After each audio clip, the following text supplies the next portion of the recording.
Hallelujah. So, praise God. Sino po ang na-bless sa worship? Amen! Amen! Amen! Hallelujah. Talagang matindi yung paggalaw ng Holy Spirit.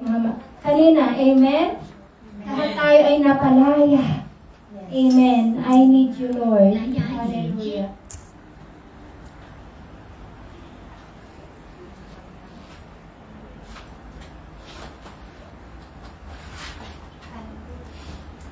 So once again, good morning sa ating lahat. Happy Sunday. Amen. Hallelujah. So, are we ready for the word?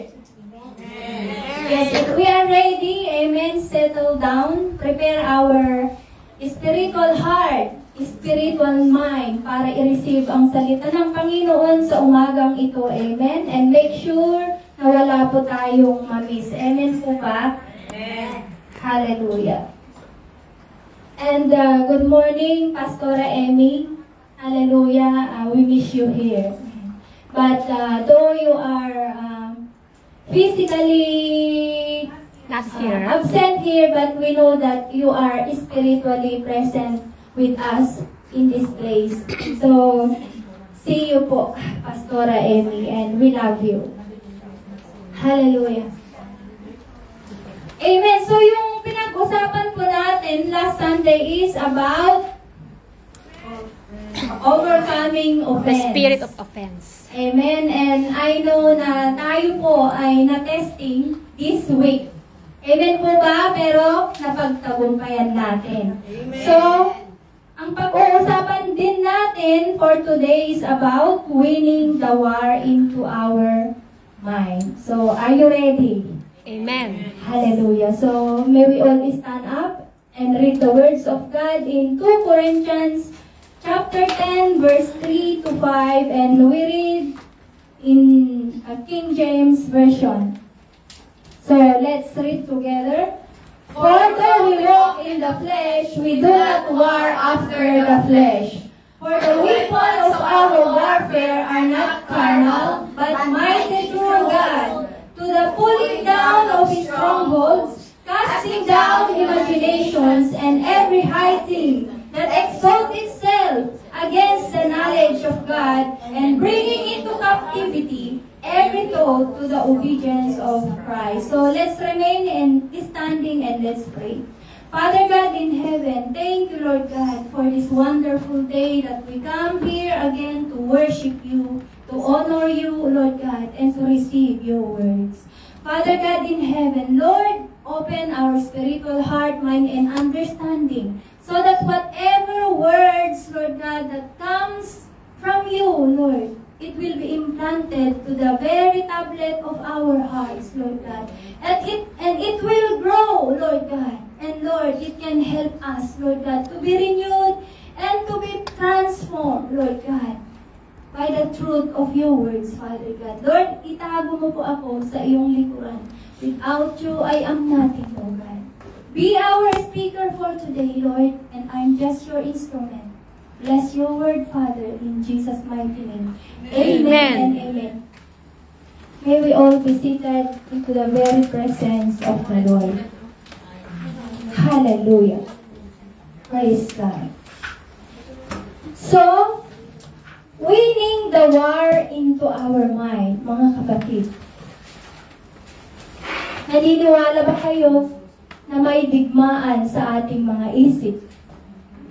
Amen? Kasi ang digmaan, hindi lang dito sa physical world. Yung digmaan, amen, ng armies and saka yung mga gumagawa ng masama. Yung mga drug syndicate, yung mga murderer. Amen? Hindi lang po yun ang digmaan. Kundi may tinatawag din na spiritual battle. At ito ang pag-uusapan natin ngayon. Dahil lahat tayo ay may battle sa ating mga isipan. Amen? Hindi lang sa emosyon. Even into our mind, mga kapatid. Hallelujah. So what is war? War is a battle, digmaan. Amen? A battle between good and evil. Amen? Ay hindi naman pwedeng magdigmaan yung evil to evil. Kasi, magkasabbat sila. Hindi rin pwede magdigma ang good and good kasi magkasabbat sila. Amen? Amen po ba? Amen. Amen. So, what is mine, mga kapatid? Ano ang isip natin? Coconut coconut head. It is the battlefield. Amen? Or battleground. Ibig sabihin, it is a place or area where spiritual battles won or lost. Amen. So yung isip po natin, ang battleground, ay for example, sa mga armies at sa yung mga sindikato, di ba, may area sila kung saan sila magpatayan, magbarilan, hindi po ba? Like yung hideouts is renade ng mga kapulisan yung hideout, may digmaan doon, may barilan, amen po ba? Ganon din po tayo, kapatid. Kung pinasok ng masamang espiritu or thought yung isip natin, let's be aware kasi may digmaan na nangyayari sa iyong mind, sa iyong isip. Amen? Hallelujah. At ano yung digmaan na yon? It's a godly thoughts and evil thoughts, mga kapatid. So, the Bible, our passage for today in 2 Corinthians chapter 10, verse 3 to 5, was written by Apostle Paul, mga kapatid. So, Apostle Paul, amen, originally known as Saul. Amen. And he was a Roman citizen. He was a Roman citizen and he was authorized by the high priest in Jerusalem to arrest all the Christians. Because on that time, lahat ng Kristiyano, pinapatay nila, mga kapatid. Hindi tulad ngayon na lahat tayo ay free to evangelize, free, amen, to read our Bible. Noon, nagtatago sila sa kuweba. Hallelujah. And then, Apostle Paul, siya, kung alam natin si Stephen, he was the man of God, faithful God, preaching the gospel. And he stoned him. At si Saul or Paul, yung leader ng pagbato sa kanya on that time. And then, after na namatay sa pagbato si Stephen, lahat ng Kristiyano sa Jerusalem, they escaped and went to Damascus. Nakukuha natin. And then,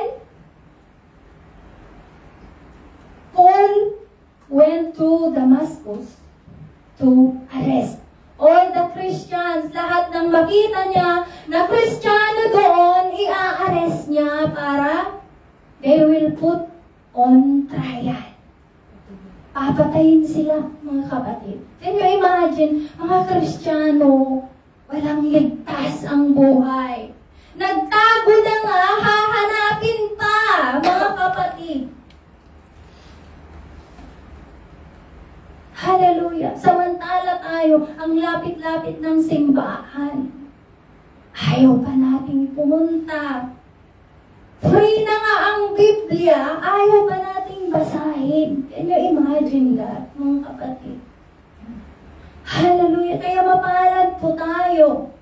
Dahil into our generation, free na po tayong magsimba, free na po tayong mag-post sa Facebook sa salita ng Lord, free na po tayong mag-evangelize, mga kapatid. And then, on the way, let's go back to Paul. Then on the road, on his way going to Damascus, he encountered Jesus Christ on the way. And when he was walking on the road, he saw a very lightning. light spoke, and he said, Paul, Paul, why are you persecuting me? And Paul said, Who are you, Lord? And he said, I am Jesus, that you persecuted.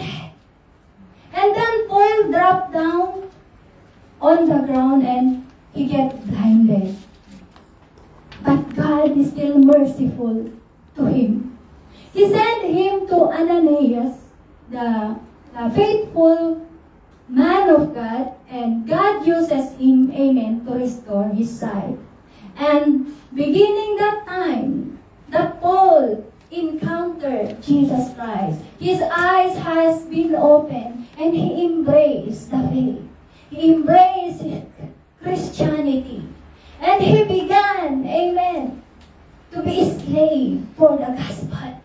Can you imagine yung isang murderer naging slave sa gospel ng Panginoon? Kaya mga kapatid, don't be condemned. Kung ikaw ay galing sa bunganga ng impyerno, God loves you. Amen. Dahil darating din ang time ng Panginoon sa'yo na babaguhin ka at gagamitin ka powerfully sa kanyang kingdom. Amen. Amen. Hallelujah. Ganyan po tayo kamahal ng Panginoon.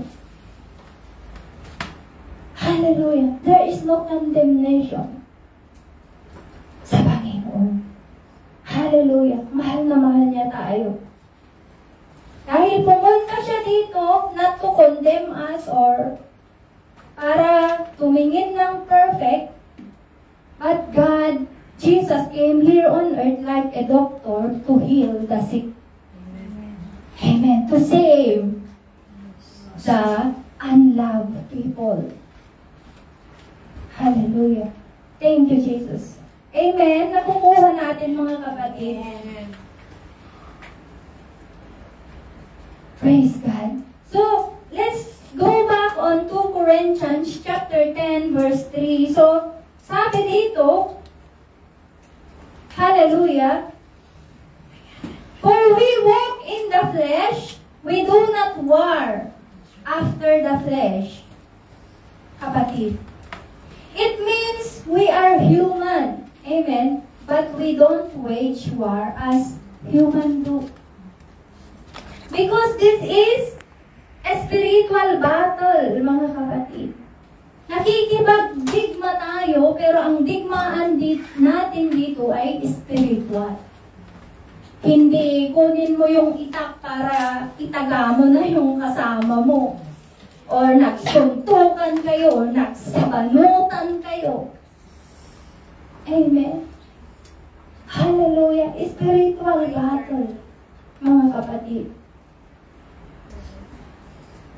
Ibig sabihin, we are not relying on physical strength or strategy. But we are relying on God's power. Amen. Sa ating pakikipagdigma sa ating isip spiritually. Nakukuha natin mga kapatid yung difference. Hallelujah. So, 2 Corinthians chapter 10 verse 4, pakibasa. Lakasan nyo, kapatid. For the weapons of our warfare are not carnal, but mighty through God to the pulling down of strongholds. Amen. Hallelujah. It means, mga kapatid, we use God's mighty weapon, amen, to fight for our battle sa ating isip. Hallelujah. At ano ang weapon? Ano ang godly weapon natin, mga kapatid? It is the words of God, hindi kutsilyo. Words of God. Amen. Hindi kunin mo yung kutsilyo para talagang saksakin mo na yung kaaway mo or yung demonyo. No, it's the words of God. Amen. Because words of God is the sword of our spirit. We need to understand this. So, huwag po nating i-neglect ang salita ng Panginoon because this is the sword of our spirit. Ito ang sandata natin. Amen? Sabihin mo nga, sandata. Sandata. Amen. Ano pa? Pray in the name of Jesus. Gamitin natin ang salita ng Panginoon to cast out our evil thoughts. Because in the name of Jesus, everything bow down. Amen? Hallelujah. Everything in earth, in heaven, known and unknown, seen and unseen, bow down before the name of the Lord. That is Jesus Christ. Amen? Hallelujah. Ano pa ang weapon natin? Prayer, mga kapatid. Hallelujah. Use the blood of Jesus every time we pray. Because by the blood of Jesus, amen, there is deliverance. There is freedom. Yung paggabuhos, amen, ng dugo ni Jesus sa kanyang cross of Calvary, it brings us healing. It brings us deliverance. It set us free. Amen? Takot ang demonyo sa pangalan ng Diyos. Takot ang demonyo sa dugo ni Hesus Kristo. Amen? Ay, huwag po tayong matakot. Binigay na nga tayo ng Lord ng mga sandata. Ang gagawin lang natin, amen, focus. I-focus natin. Exercise how to use this spiritual weapon to combat, amen, the evil forces that trying to attack us. Amen? Hallelujah. Praise the Lord. May natututunan tayo, mga kapatid. Amen. Hallelujah, Jesus. So, what are the example of evil thoughts, mga kapatid? Like envy, hatred, ano pa? Pride, lust, and all the sinful nature, sinful, lahat ng gawain na hindi kaaya-aya sa Panginoon are all evil thoughts, mga kapatid. Hallelujah. So, kung pinasok, amen, ng isip mo ang galit, ano ang consequence nun? Papatay ka. Nakikita kayo ng mga kriminal. Dahil sa galit nila, hindi nila na-control, sila na ay papatay. That is the consequences of evil thoughts, mga kapatid. Evil thoughts can destroy us, ruin our life. Dahil yung lust, hindi mo na-control, kahit may asawa yung tao, ay nagwapo, kaya you commit adultery. Dahil, hallelujah, you let that spirit of lust to overpower you. Sino ang nasira? Ang reputasyon mo, ang relasyon mo sa pamilya mo, even yung dignity mo sa mga tao, especially yung kaluluwa mo, eternal life mo, sira lahat. Ganyan po tayo tinatamaan ng evil thoughts, mga kapatid. Hallelujah. Ano pa yung pagnanakaw? Dahil tamad ka, ayaw mong magbungkal ng lupa, madali. Gusto mo yung madalian na paghanap ng pera. Sabi ng kaibigan mo, ay, mare, intaman ijay, lapwe, bakit di na, ato ti foreigner ijay, ato ti afam. Sana Amen? Hallelujah. And then, hindi mo na malayan, pumatol ka ng afam, mga kapatid. kapatid, yung madatong, may pera. And then, ang akala mo, mautak ka, akala mo, inuutakan mo yung afam para bigyan ka ng pera, bigay siya ng bigay sa'yo. Pero darating yung time na gusto mo nang kumalas. Yes.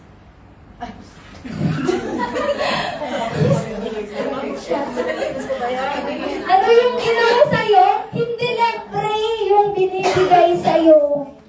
Ayaw ka nang pakawalan. And even, you want to rob his money, you want also to rob your life. Yes. Amen? Akala mo magaling ka. Mas magaling ang demonyo, kapatid. Akala mo maisahan mo yung afam, ikaw pala ang inasahan. Ginamit ka na nga, pinaikot pa ang kukote mo. Nasira pa ang buhay mo. Pero praise God, dahil may Diyos tayo to restore us. Amen?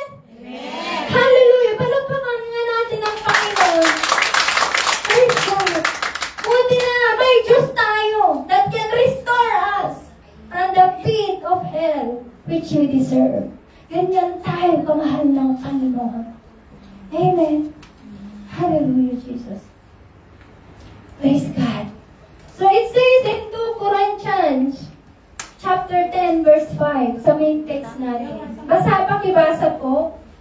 Casting down Imaginations and every high thing that exalts itself against the knowledge of God, and bringing into captivity every thought of the obedience of God. Amen. Binasa nyo yan with understanding. Amen. Natagos sa puso ninyo. Amen. Hallelujah. Ibig sabihin, it means aligning our thinking with God's will. Mga kapatid. Ano pa? It means submitting our thoughts to Christ's authority. Submit our thoughts, our will, to His words, to the purpose, to the will of God. Amen. Amen. Hallelujah. Para yung isip mo na muntik ng makanker ng dyablo, amen, dahil alam mo ang salita ng Panginoon, amen, ay hindi nagtagumpay yung isip mo na masama. Like for example, hallelujah, nandun ka sa bahay ng amo mo, nakabulangkas yung pera, tapos wala ka. Kailangan mo talaga ang pera, and then, walang CCTV. Amen? Sabi ng Diablo, uy, kunin mo na yan, wala namang makakakita sa'yo. Wala namang CCTV. Kunin mo na yan para may magagamit ka doon sa kailangan mo. Tapos ikaw naman, ninenervous ka kasi hindi mo nga gawain. Sabi ng isip mo, hindi pwede kasi baka may hidden camera. Tapos sabi naman ng demonyo, wala! Walang CCTV kasi nakita mo yung nabasag mong plato. Nagreklamo ba yung amo mo? Hindi, kasi walang CCTV. Dalian mo kasi wala pa sila. Darating na sila mamaya. Amen. Pero sabi ng Lord, walang anak ng Diyos na ganyan. I am the source of everything. Why you limited my generosity?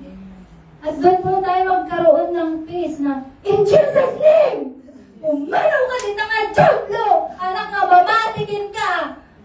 Amen? Praise God!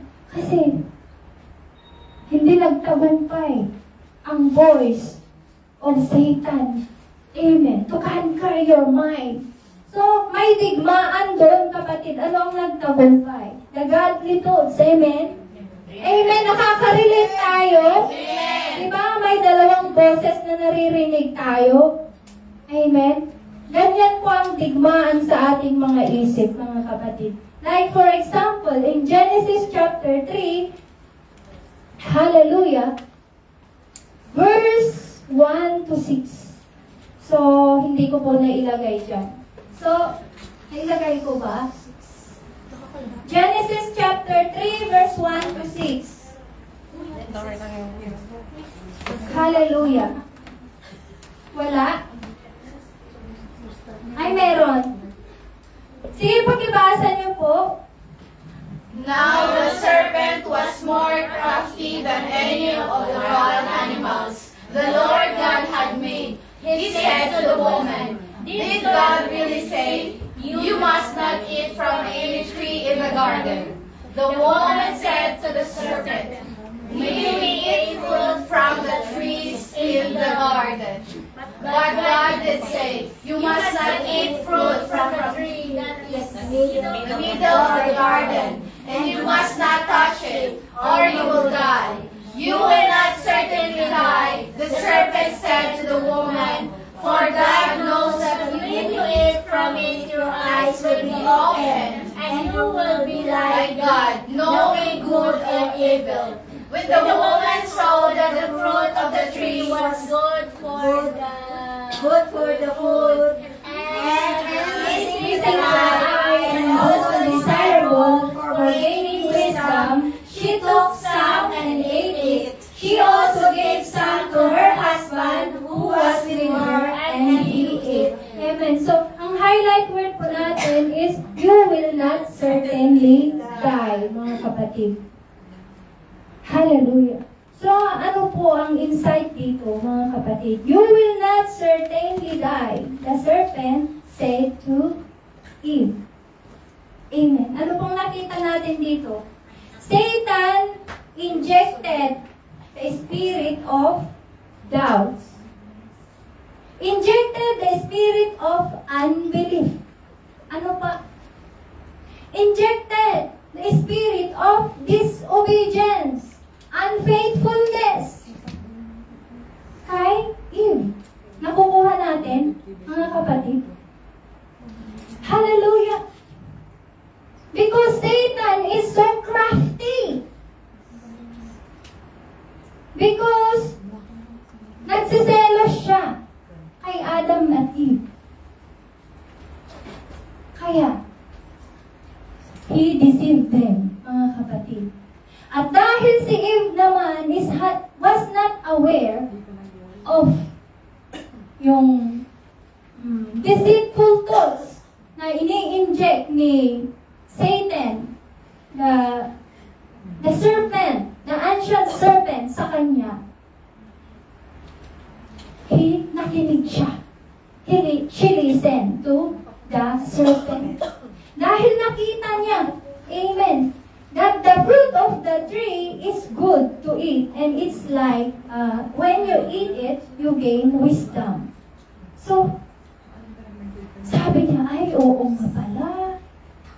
Masarap itong kainin at saka gagaling daw ako. Lalaman ko daw yung evil, yung good and evil at katulad ko na daw ang Diyos. Diba? At dahil pinaniwalaan niya yung sinaksak ng serpent sa kanyang isip, she ate it. And ang mas tinatindi, hinasa niya pa sa kanyang asawa. Ha? Nagsama-sama yung evil thoughts na tinanim na ni Satan kay Eve. That's why, that's the reason that they were napatakyas in the Garden of Eden. Amen. So, ano ang nakita natin dyan? There is a spiritual battle na nangyari, mga kapatid. Nakukupo natin. There was a spiritual battle between good and evil. Hindi napagtagumpayan ni Eve yung evil thoughts na in-inject, na itinama ni Satan sa kanyang isip dahil pinaniwalaan niya.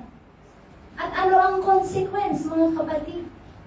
Na i-curse ang humanity, na i-curse ang ground, lahat tayo na generation ngayon ay apektado dahil lang the man fall into sin. Ganyan po katindi, mga kapatid. Kung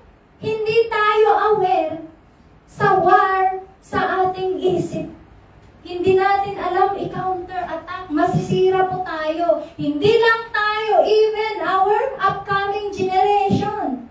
Naniniwala po ba kayo? Amen. Hindi lang ikaw. Kung masira ka ngayon, pati anak mo, apo ng apo mo, generation to generation, masisira na rin sila.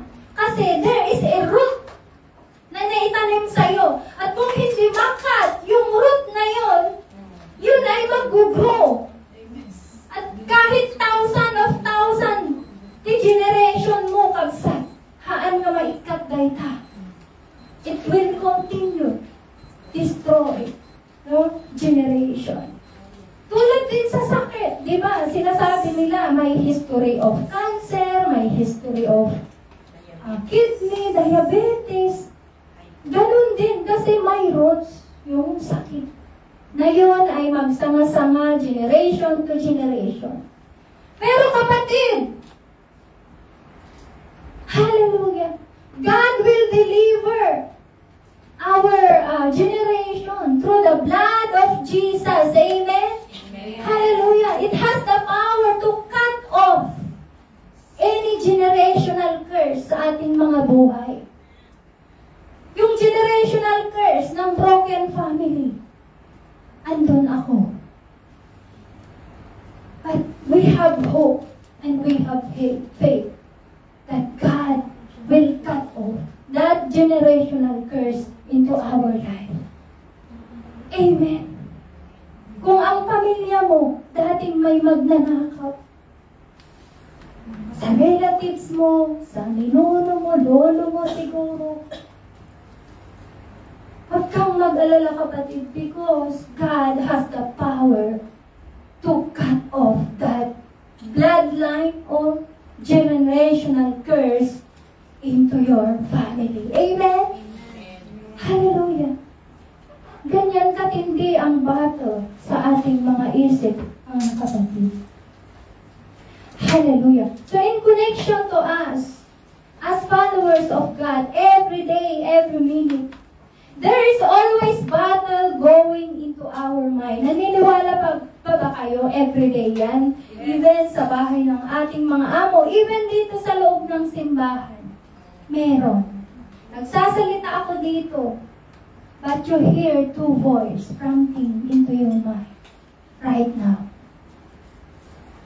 Maniwala kayo ako sa sinasabi ni Sis Alma?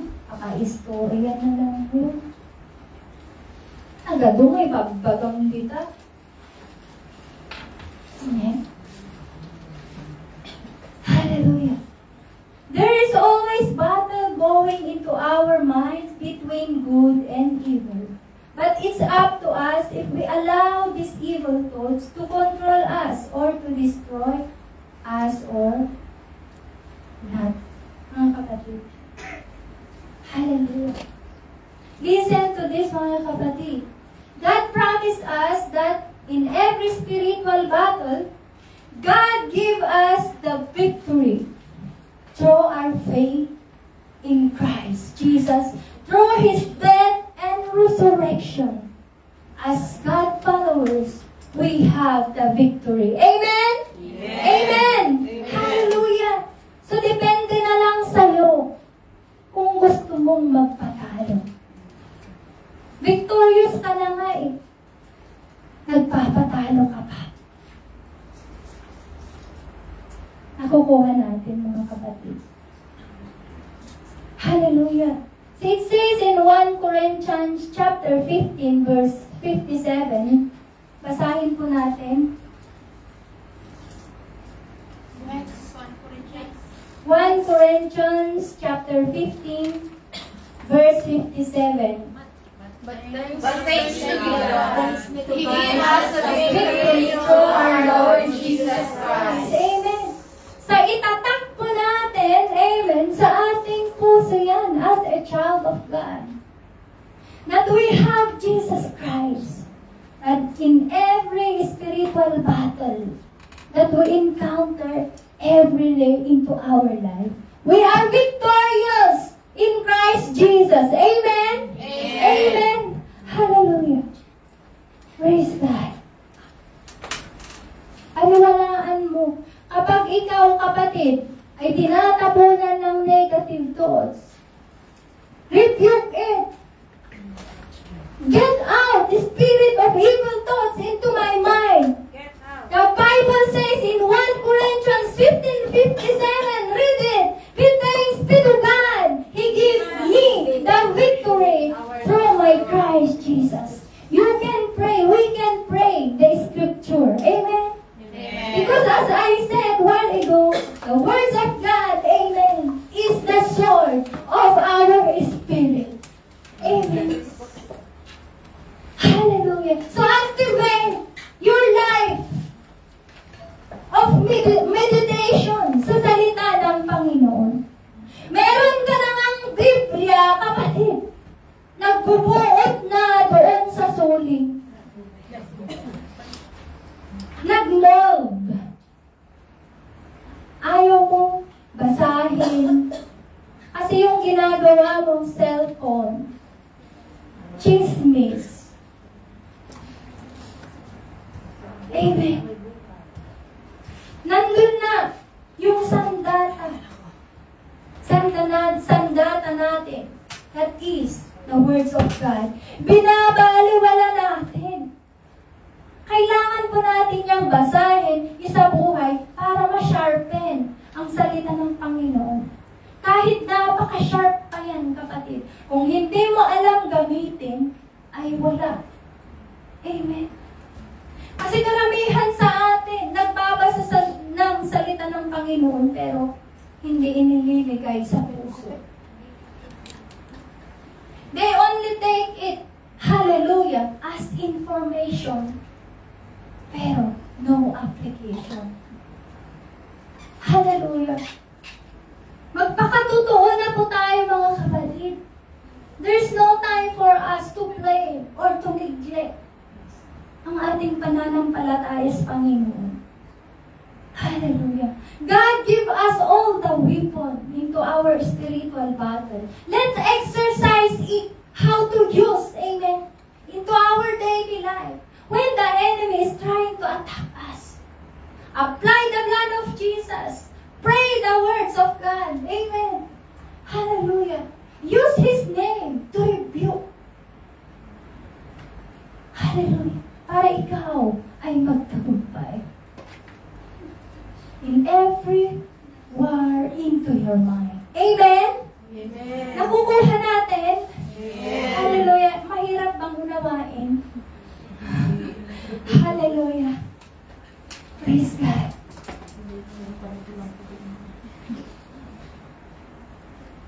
Hallelujah. Amen. So, mga kapatid, there are 5 points, amen, that we needed to do to win the war into our mind. May 5 points kung paano natin papagtagumpayan, amen, ang digmaan sa ating isip, mga kapatid. Number 1, Examine our thoughts. examine our thoughts. Hallelujah. Kung ang mga doktor ina-examine ang mga may sakit, ganun din tayo, mga kapatid. I-examine natin ang ating isip. We can go to our private room and have, hallelujah, a time to God. Examine our thoughts. Kung yung isip ba natin ay naka-intune pa rin sa Panginoon or iba na. Amen? Huwag tayong bisi-bisihan sa mga bagay na wala namang kabuluhan. Gaano man tayo kabisi sa ating mga trabaho, give time, have personal time with God, have a time for self-reflection. Sinong nakaka-experience dito? Hallelujah. Magkaroon po tayo ng self-reflection, mga kapatid. Ask God to search our mind, test our thoughts, and guide us in the right path. Hallelujah. have a self-reflection. Amen.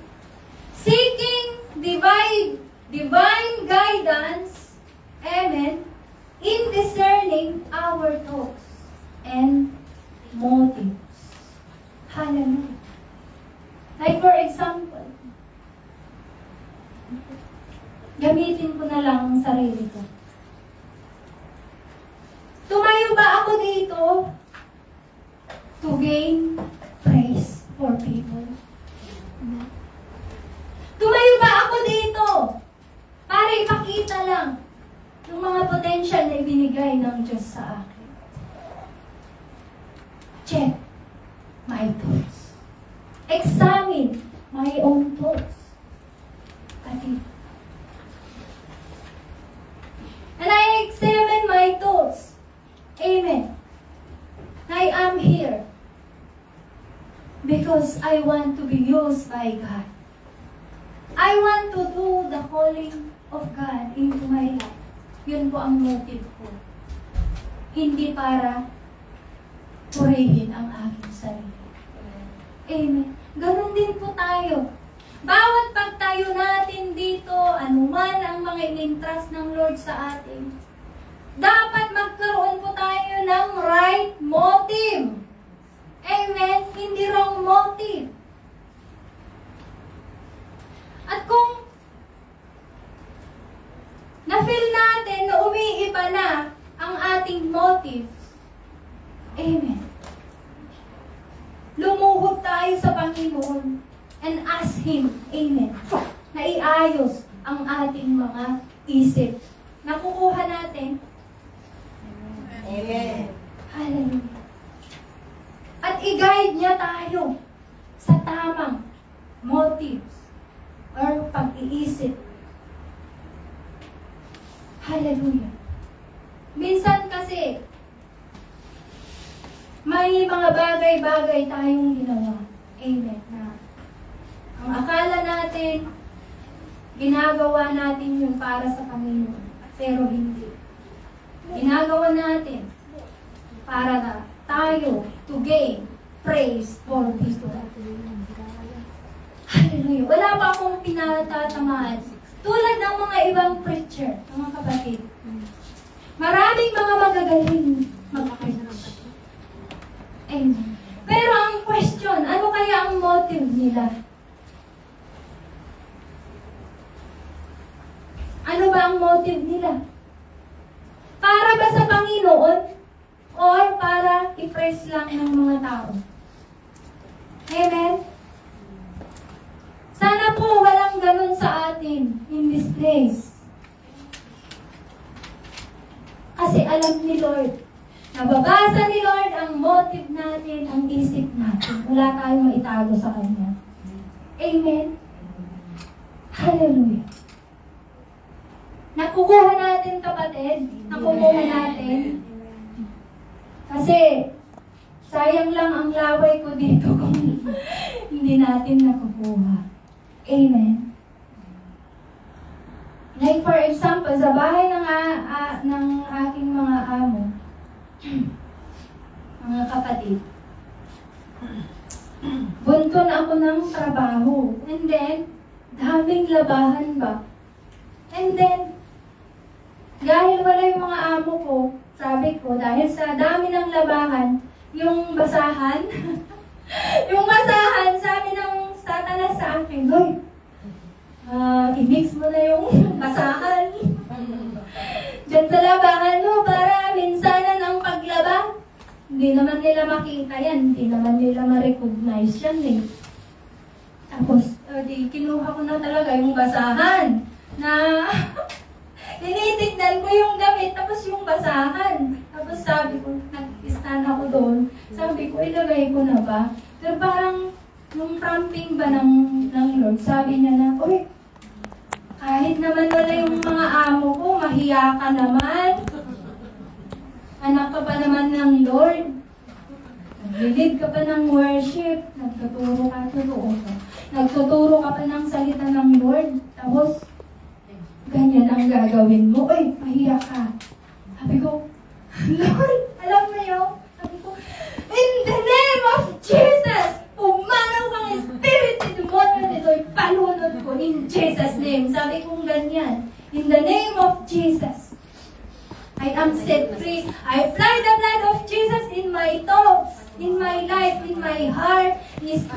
of annoyance, spirit of anger, spirit of yung annoyance. I said, get out into my life. And alam niyo mga kapatid, praise God, kasi hindi ko ginawa yun. Hindi ako nakinig, amen, sa sinasabi ng demonyo na ihalo ko yung basahan doon sa Washing machine. labahan, sa washing machine. Nagigits natin mga kapatid. That is the guidance from the Holy Spirit. I-guide niya ang ating mga isip. I-guide niya ang ating mga motives. Kung mali na, parang nakaka-conquer na tayo ng evil thoughts, negative thoughts, amen, inaayos ng Lord yan. Amen? Hallelujah. Basta matuto lang tayo na i-recognize siya sa sitwasyon na ating, hallelujah, hinaharap na yun or on the spot na tayo ay na-testing, amen, into our thoughts. God give us, God guides us, amen, kung ano ang dapat natin gagawin. Amen? Amen. Hallelujah. So, nagigets po natin ang war in the mind. Ngayon, alam na po natin. Alam na po natin. Amen. Hallelujah. So, dapat po mga kapatid, hallelujah, we know our battle. We know our spiritual battle as a child of God. Amen. Walang anak ng Lord na ignorante sa spiritual battle or spiritual realm. Hallelujah. Number 2, believing God's truth. It says in John chapter 8, verse 31 to 32, let's read in the book of NLT. God's words is all powerful when we use to rebuke. Amen. Jesus said, Hallelujah. Can you read it? Jesus said to the people who believe in him, you are truly my disciples if you keep hold to my teachings, and you will know the truth, and the truth will set you free. Amen. Hallelujah. Amen. So God's words is all powerful, mga kapatid. Hallelujah. When we use the words of God to rebuke, amen, when we use it as our weapon to fight any evil thoughts that creep into our mind, amen, it set us free. Amen. Dapat po, alam nating gamitin ang words of God, ang scripture, amen, to fight.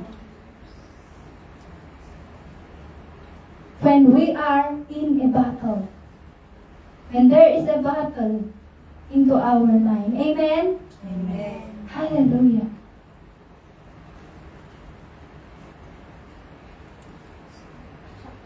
You know what? We win the war, mga kapatid.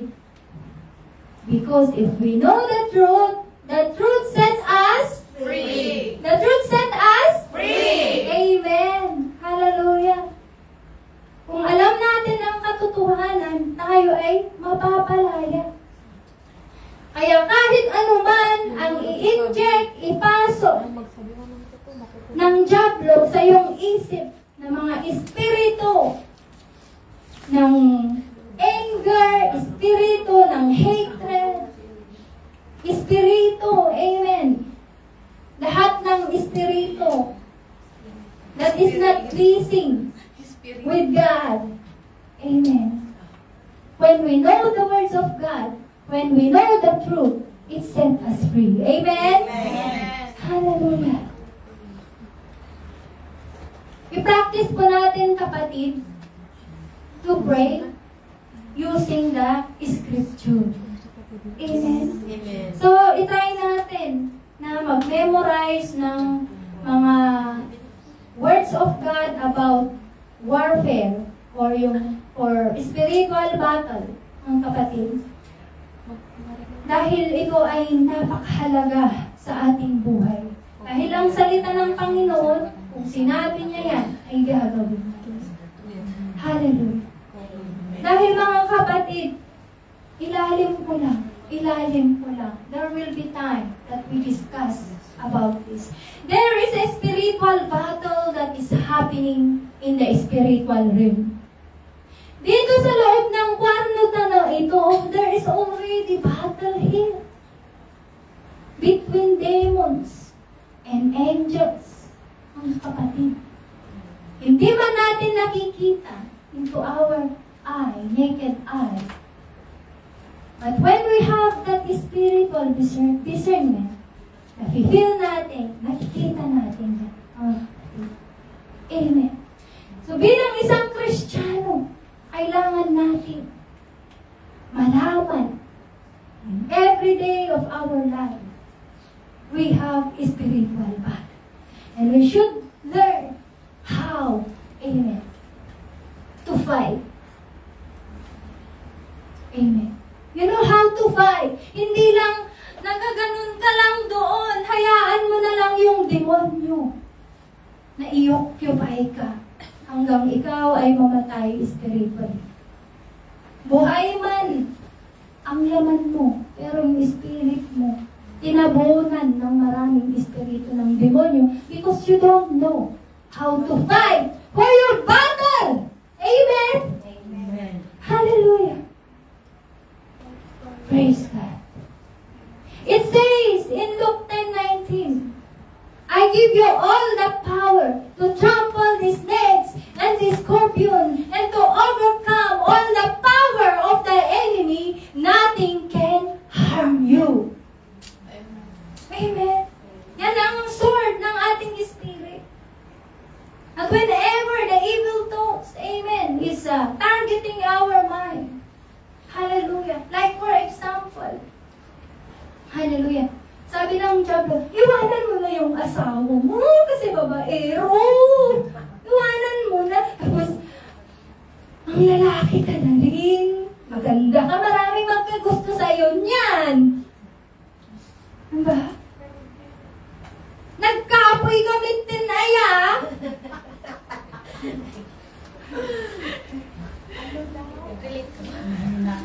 Ang hina mo.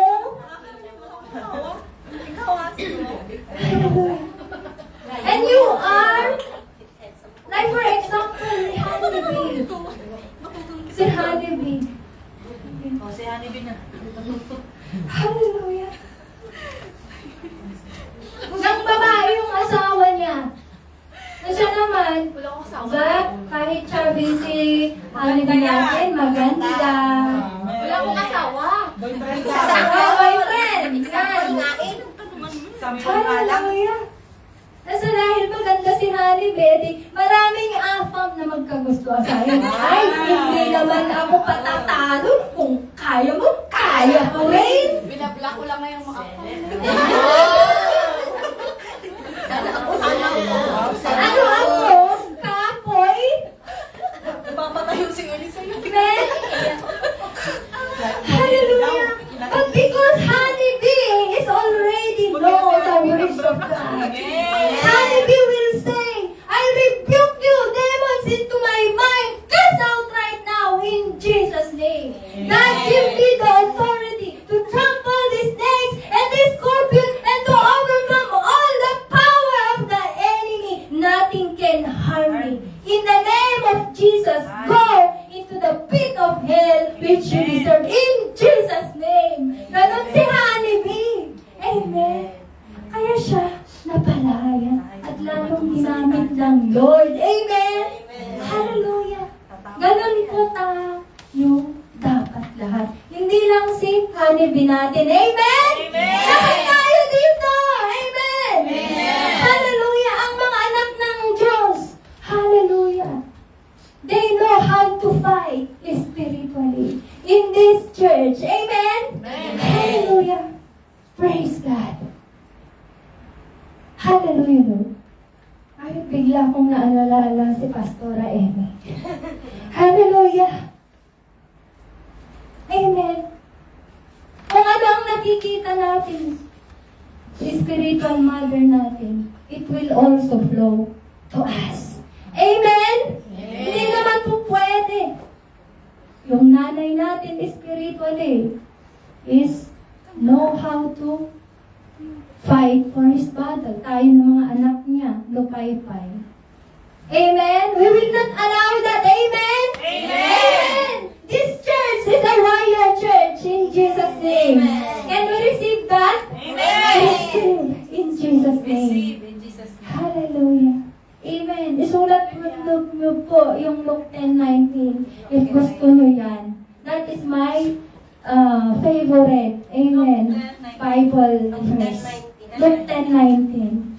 Kailangan po mag-memorize tayo ng mga words of God na for spiritual battle. Dahil malaki po ang tulong nito sa ating buhay. Amen? Hallelujah! Praise God. Number 3. Renewing our mind leads to victory. Naniniwala ka po ba kayo, mga kapatid? Hallelujah. Renewing our mind leads to victory. Good morning po sa nanonood dyan. Happy Sunday. 100 viewers, good morning. Good morning. God bless you po. Keep in tune lang po, and we know this is not an accident, that God put you here because God loves you and He wants to do great and mighty things into your life, mga kapatid. We love you in the name of the Lord. Keep in tune lang po. So number 3, renewing our minds leads to victory. Kung ang ating isip ay nire-renew, amen, it leads us to katagumpayan. Victory. Amen? Hallelujah. Basahin po natin ang Romans chapter 12, verse 2. Let us read in NLT. Don't copy the behavior and customs of this world, but let God transform you into a new person by changing the way you think. Then you will learn to know God's will for you, which is good and pleasing and perfect. Amen. Hallelujah. So, ibig sabihin, mga kapatid, let God transform us into a new person. Ibig sabihin, hindi ka babalik sa tiyan ng iyong ina para ikaw ay maipanganak uli, para ikaw ay maging new person. Hindi po ganun ang ibig sabihin. Ibig sabihin, mga kapatid, yung isip natin dati ay binabago ng Diyos. Nakukuha natin. Yung isip natin na laging palamura. Amen? Because God transform us, renew us. Hallelujah. Puro blessing na ang ating sinasabi, binabanggit. Amen po ba? Hallelujah. When we are being transformed, hallelujah, God will transform the way we think. Amen? The way we behave. The way we speak. Amen? Hindi po katulad noon tayo ay nasa from our old self. Mahilig tayo magmura, mahilig tayo magchismis, mahilig tayo magpatama. Amen? Inggitan. Like for example, nakagawa siya ng bahay. Ay! Alam niyo ba kung saan galing yung pinanggawa ng bahay niya? Amen? Kasi may Chinese yan. Ginamit yung...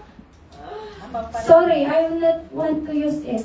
Ginamit yung pagkababae niya para makapagpatayo siya ng bahay. Hindi mo alam, kapatid, na dugo at pawis nagmula ang pera na ginamit ng kaaruba mo, kapitbahay mo, para makagawa lang siya ng sarili niyang bahay. Amen? Dahil ikaw naman, ang isip mo ay, yung term yun, marumi. Kung ano-ano na lang ang ina-accept mo na evil thoughts, naniniwala ka na galing sa masama. Yun pala, hindi mo alam na puyat, pagod, pawis, dugo ng kapatid mo yan. Luha. Yan. Nagtitipid, nagbabaon, natulad ko. Hallelujah! Hallelujah! Kapag sasabihin pa, nagaling. Amen?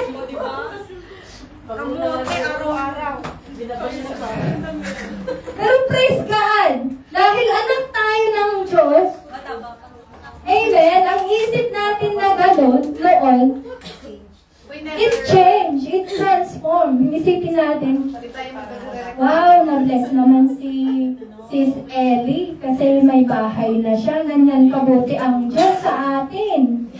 Lalo-lalo na, nakikita natin si Sis Ellie, iba na ang buhay niya noon, di ba? Hindi naman siya ganyan dati. Ngayon, pinagpala siya ng Diyos, may sarili na siyang bahay. Hindi ba? Amen? Amen! Hallelujah!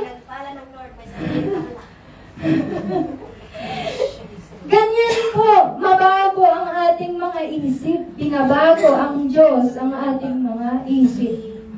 So yung isip mo na dati na marumi, pinagtagumpayan mo ka kasi if that dirty mind trying to attack you again, hindi mo na pinananiwalaan dahil yung isip mo na-renewed, yung behavior mo na-renewed by the words of God. Kaya, you think and act and behave differently. Amen? Amen! Amen! Hallelujah! Dapat ganyan po tayo. Amen? Praise God. Hallelujah! Wala na pong magsabi ng putang ina mo. Ha? Ay! Malis ka nga dyan! Diba? You should say, God loves you. Ay, pwede po ba? Pwede ba bang umusog ka muna? Hindi naman yung, uy! Ayaw ka nga dyan, ako dyan. Diba? Hallelujah! Amen? Amen! Wala pa akong pinatatamaan dito. Amen. Dahil mahal tayo ng Diyos, ito ang gusto niya na i-receive natin for today, mga kapatid. Amen? Hallelujah! Praise God! Amen! Amen! Hallelujah! So number 4, bind the evil thoughts before it binds you. It says in Romans 12:21, Do not be overcome with evil, but overcome evil with good. Amen. Do not be overcome by evil, but overcome evil with good. Hallelujah. So mga kapatid, as a child of God, amen, we should not allow evil thoughts to dominate our mind. Amen. Huwag nating i-allow ng diablo, pupunuan ng puro negatibo, puro hatred, puro insecurities, amen, puro inggit ang ating mga isip. Amen. Because our isip or mind should be full of godly thoughts. Because we are a child of God. Amen. Huwag po nating i-allow, amen, that our isip or our mind will be dominated by Satan with his schemes, with his fiery darts, mga isip, espiritu na galing sa impyerno. Amen? To attack us. We are a child of God, mga kapatid. Nakaka-relate kayo? May mga Kristiyano na laging pumunta sa church, pero kapag nagsalita sila, mas sobra pa sila sa unbeliever. Nakakalungkot naman, mga kapatid. Sayang. Sabihin mo, sayang. Sayang. Amen? Sayang. Imbis na ikaw yung maging ilaw, amen? Lalo pang na-stumble yung unbeliever dahil wala ka namang pinagbago. Mas matindi ka pa na magsalita kayo sa Kanya. We are the light. Paano ka naman paniwalaan kung puro naman kasamaan yung mga nakikita sa'yo? Nakakalungkot, mga kapatid, dahil hindi lang ikaw ang apektado. Buong church, lahat ng pastor, nadja-judge ng mga unbeliever dahil sa ating behavior na hindi nababago, mga kapatid. So kung tayo ay anak ng Diyos, itanim natin sa ating isip that we are different from this world. We have been transformed and renewed by God. Hindi na ikaw yung dati. You are now a new person in Christ Jesus. Amen? Amen. Hallelujah. Are we getting this, mga kapatid? Amen. May natututunan tayo. Amen. Hallelujah. Praise the Lord.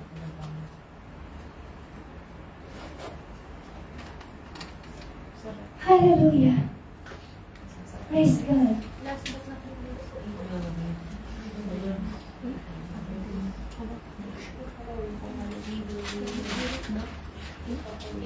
Number 5, walking in the Spirit. Galatians chapter 5, verse 16 to 17. Let's read. In the same way, let your light shine before others, that they may see your good deeds and glorify your Father in heaven. Do not think that I have come to abolish the law or prophets. I have not come to abolish them, but to fulfill them. Amen. Hallelujah. Praise God. Walking in the Spirit, it means living a life guided by the Holy Spirit. Amen. Living with obedience and intimacy with God. Amen po ba? Dahil kung tayo, amen, ay nabubuhay. Hallelujah.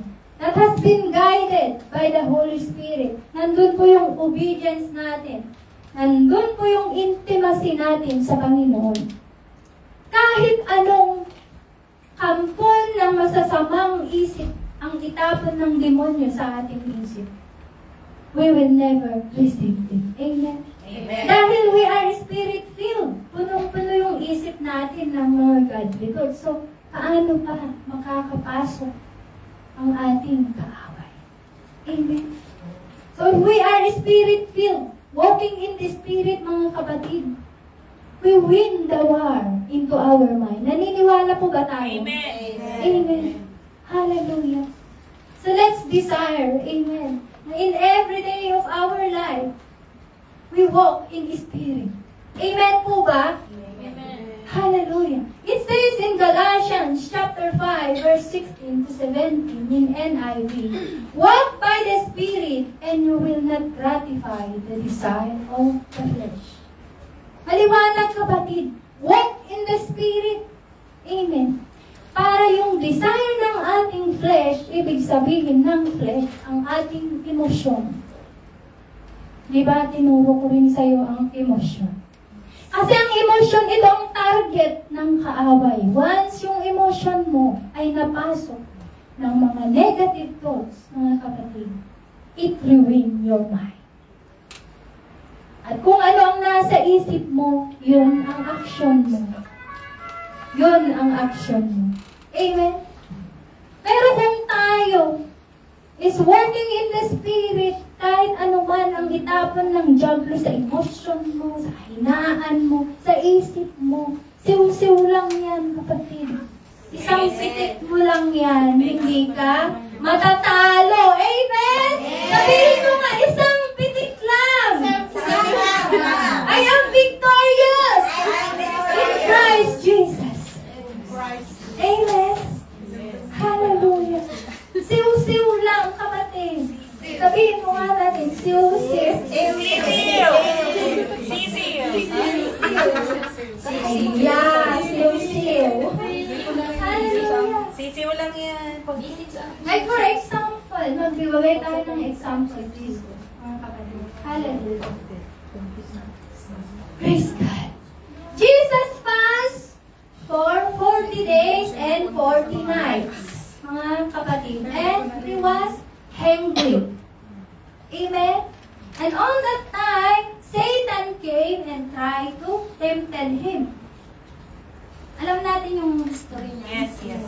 But God always, Jesus always used the words of God to shut off the enemy. We can read that in Matthew chapter 4 verse 1 to 11. Hindi ko na isinulat. Amen.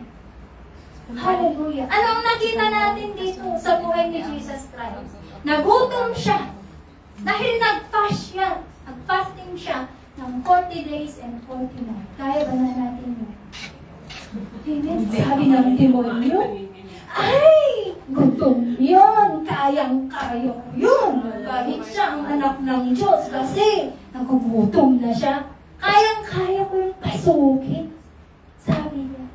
Pero, sinubukan niya. Ano ang ginawa ni Jesus Christ? Every attempt ng diablo sa kanya, he used the words of God. Amen? Hallelujah. He used the words of God because he is na lang kasi the same yesterday, today, and tomorrow. Amen? Hallelujah.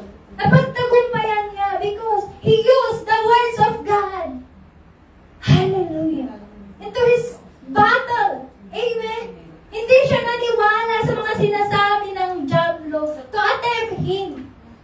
So he overcome the war in his mind. Amen? Because he used the sword of the Spirit, which is the words of God.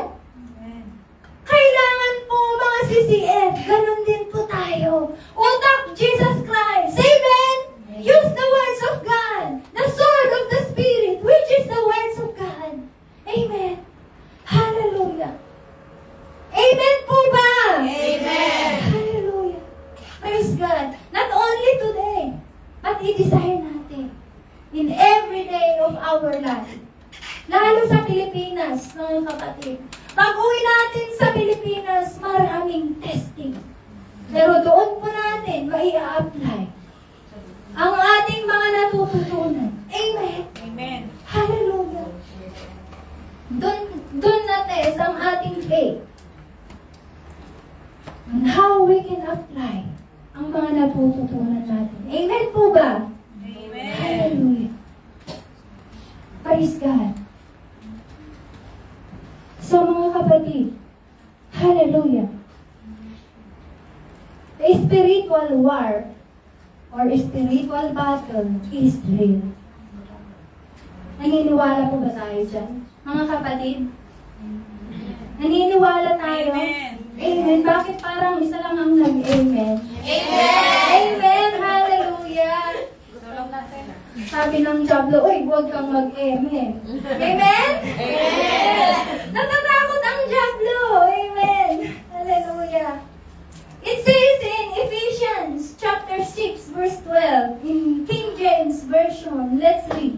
For we wrestle not against flesh and blood, but against principalities. Sabay-sabay tayo with declaration into our heart and faith. Let's go. For we wrestle not against flesh and blood, but against principalities, against powers, against the rulers of the darkness of this world, against the spiritual wickedness in high places. Amen. Hallelujah. So as a Christian, in order for us to win the battle, examine our thoughts, reject false belief, amen, and cultivate a mind that is tuned to God's truth. Amen?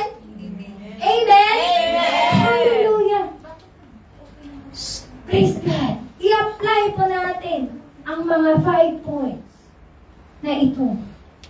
In every day of our life, when we encounter the battle, the war into our mind as Christian, because we are not exempted into this war into our mind. Amen? Because we are, believe or not, believe it or not, we are spiritual being. Amen? Hindi ka lang physical. Hindi ka lang panglupa, kapatid. But you are spiritual being. Amen. God sent it. That He want to use it. Amen. To spread light in this hopeless generation. Amen? So alam na po natin kung sino tayo sa Panginoon. Alam po na natin ang digmaan spiritually bilang Kristiyano. Amen? Hallelujah. Praise God. Amen. So as I end up here, mga kapatid, let's remind ourselves that spiritual battle is real. Amen. And remember this, we cannot have a negative thought, amen, and live a positive life. Remember this, kapatid. We cannot have a lustful mind and live a pure life. We cannot have a prideful mind and live a humble life, mga kapatid. So fill our mind with godly thoughts. Hallelujah. Cultivate a clean and wholesome mindset. Amen. And be free from impurity. Amen. Hallelujah. It says in Philippians chapter 4, verse 8, finally, brethren, whatsoever things are true, whatsoever things are honest, whatsoever are just, whatsoever things are pure, whatsoever is lovely, whatsoever things are of good report, if there be any virtue, and if there be any praise, think on these things. Amen. God bless His words, and may we all stand up. Amen. Corresponds with the words of God. Hallelujah. So, in summary, amen, our